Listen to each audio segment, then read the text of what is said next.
Hello, my friends. Adam Chandler here in Fort Collins, Colorado, and this is my review of Rich Dad, Poor Dad. Rich Dad, Poor Dad is a best-selling financial education book written by best-selling financial author Robert Kiyosaki. And what this review, this review of Rich Dad, Poor Dad, I'm gonna talk a little bit about the book itself, talk about some of the concepts, some of the themes in the book. Some things that have really helped me out in my own journey as an entrepreneur in the information age. Real quick, just a little bit about me, just so that you know if you really want to, go on listening to my review here to see if I have some credibility. I've been doing online marketing for the past 3 years in my own business. I was fortunate enough in 2008 after getting laid off from a couple of corporate advertising jobs in 2008, I got involved with some mentors, some guys who were making some big things happen on the internet, marketing home-based businesses on the internet. They showed me how they were creating cash flow businesses, combining affiliate marketing and network marketing. Affiliate marketing for the upfront cash flow and network marketing for the back end residual income. I fell in love with the business model. I've been doing it ever since. I've been able to go full time in the industry. I've been able to help a lot of other people go full time.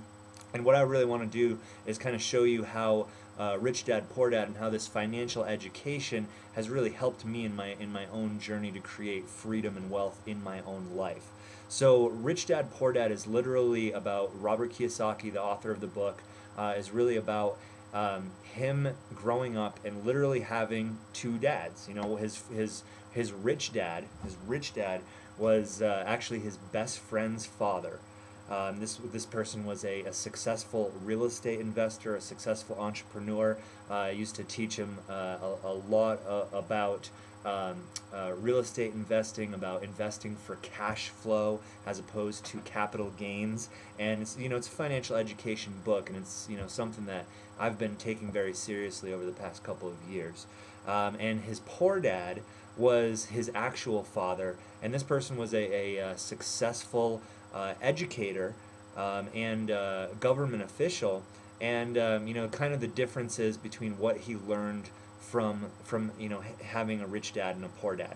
And I think one of the major themes of the book is that the traditional sense, the traditional model of go to school, get a good job, save for retirement in a diversified portfolio of stocks and mutual funds, live below your means. All this information that has been readily handed out to the poor and the middle class of the world, basically, is quite frankly failing people left and right. And we're seeing that all over the news. We're seeing that in our own communities, in our own backyards.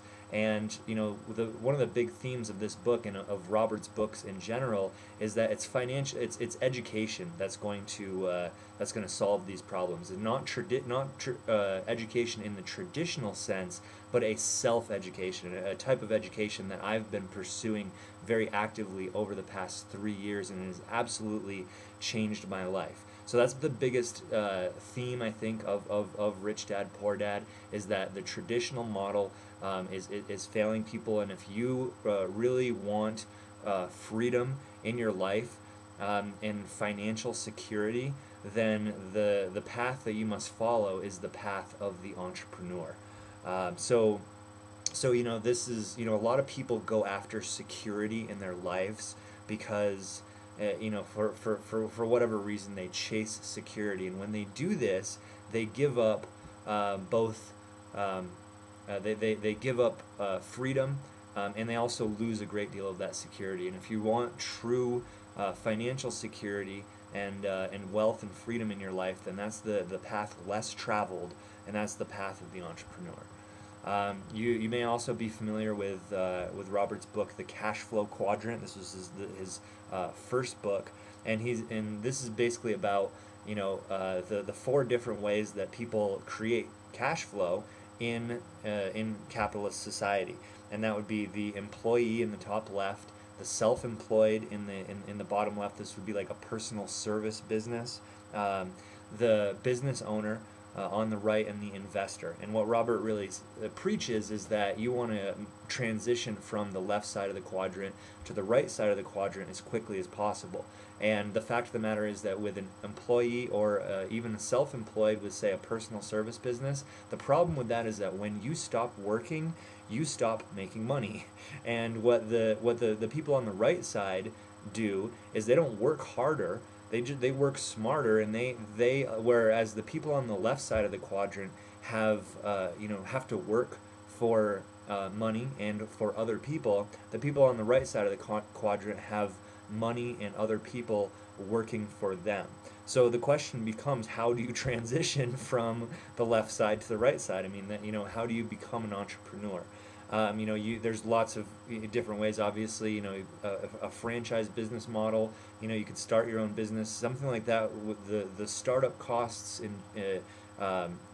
alone are just ridiculous, and it's not something that the average person has the ability to do. When I came on the internet and I started learning online marketing, and like I said, I found those mentors who kind of showed me the ropes and kind of showed me how they were creating massive leverage and massive cash flow in their own lives. They were showing me how to become an entrepreneur with really not a lot of capital, because it was in the network marketing and the affiliate marketing industry. So this was actually the first Robert Kiyosaki book, this called Why We Want You to Be Rich. It was a book that was co-authored by Kiyosaki and Donald Trump. And this book was really about understanding the financial challenges that we face as a society, and how education rather than money is the solution. And this is a great book. I highly recommend it for anybody who's serious about financial education, who's serious about creating more out of life. Basically, I highly recommend reading this book. But there was a chapter in this book that really stood out to me, because both of these gentlemen, both of these very successful investors, business owners, entrepreneurs, fully endorse the industry of network marketing. And I know network marketing has had some bad raps. It's got something that because of some shady stuff that has gone on in the past, left a really bad taste in a lot of people's mouth. But this is an industry. This is a $114 billion industry that is just absolutely exploding right now, because of the fact that people are looking for a plan B. Like I said earlier, plan A is failing a lot of people, so people are looking for plan B, and people are much more open to investigating other opportunities, non-traditional opportunities like network marketing. So network marketing really is the business of the 21st century. This is another book that Robert came out with, called The Business of the 21st Century. It's really championing and really promoting the network marketing industry as a solution for the average person to get involved, low risk, usually only a few $100s to get involved in a company, get some real world business training, not the type of training that you're going to get in any type of traditional education model, but some real world business training, working with teams of successful leaders, people who are financially tied to your success. It is an amazing business model. I have seen it change people's lives. It has absolutely changed my life. I've seen people go from zero to millionaire very, very quickly in the network marketing industry. I'm not going to say it's easy. There's definitely a learning curve. You definitely have to get out of your comfort zone, and it's something that not everyone is going to be successful with, and that's why it's profitable. That's why it works for people, is that most people don't have the patience and the commitment to make something like it work. So honestly, I'm sure that you've heard hype before if you've been exposed to the network marketing industry in the past, and I'm not going to hype you to death. That's absolutely not how I operate, and I'm not going to blow smoke here. But if you are serious about financial education, about generating multiple streams of income, and working with a team of successful business leaders, while at the same time collecting solid assets. This is actually my primary network marketing company. I do a lot of online marketing as well, but this is my primary network marketing company. You can check out at solidwealthblueprint.com. We have the only network marketing company where the product is an asset. It is not a consumable the way most, health and wellness and most products. If you're familiar with the network marketing industry and the different companies in the network marketing industry, most of these companies are they're consumables. And the problem with that is that once a product is consumed, it's gone. It has no value. And what we have the only product in the network marketing industry that is an actual asset, okay, that has historically been known to increase in value because we're talking about precious metals. So if you're serious about this stuff, if you're serious about, Kiyosaki, I highly, highly recommend you really take financial education seriously, and that you, really pay attention to Robert's message in all of his books. Then lock on, check out what we've got going on here, solidwealthblueprint.com. Go there right now, and you can also learn more about me and my journey as an entrepreneur in the information age, in the world of internet marketing and home-based business. You can check me out at meetadamchandler.com. I look forward to talking to you real soon, and I look forward to seeing you at the top.